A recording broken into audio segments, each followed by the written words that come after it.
চাল কুমড়ো তো অনেকে অনেক রকমভাবে খেয়েছেন। একবার এইভাবে চাল কুমড়ো রান্না করে খেয়ে দেখুন। তার জন্য প্রথমে খালি কড়াইতে একটু সর্ষে ভেজে নেব, তারপর কুচানো উচ্ছে পাতাটাকেও ভালো করে ভেজে তুলে নেব। তুলে নেওয়ার পর ওই কড়াইতে কিছুটা তেল দিয়ে ওর মধ্যে কালো জিরে, শুকনো লঙ্কা ফোড়ন দেব। আর দেব গ্রেট করে রাখা 1 চামচ আদাটাকে দিয়ে ভালো করে ভেজে নেব। তারপর ওর মধ্যে দেব টুকরো করা চাল কুমড়ো।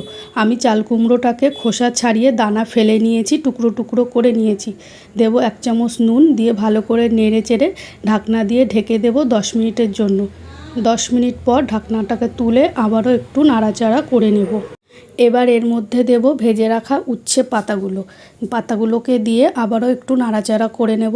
তারপর দেব পরিমাণ মতো লিকুইড দুধ, দিয়ে আবারও একটু নাড়াচাড়া করে নিয়ে ঢাকনা দিয়ে ঢেকে 10 মিনিট ফুটিয়ে নেব। 10 মিনিট পর ঢাকনাটা খুলে দেখো বন্ধুরা, আমার সব চাল কুমড়োগুলো সিদ্ধ হয়ে গেছে। এবার এর মধ্যে দেব 1 চামচ চিনি আর ভেজে রাখা ওই সর্ষের গুঁড়ো, দিয়ে আবারও একটু নাড়াচাড়া করে নেব। নাড়াচাড়া করে নামিয়ে নিলেই রেডি আমার চাল কুমড়োর ভাজা কাসুন্দি। তো তোমাদের কেমন লাগলো বন্ধুরা, কমেন্ট করে জানিও। টাটা।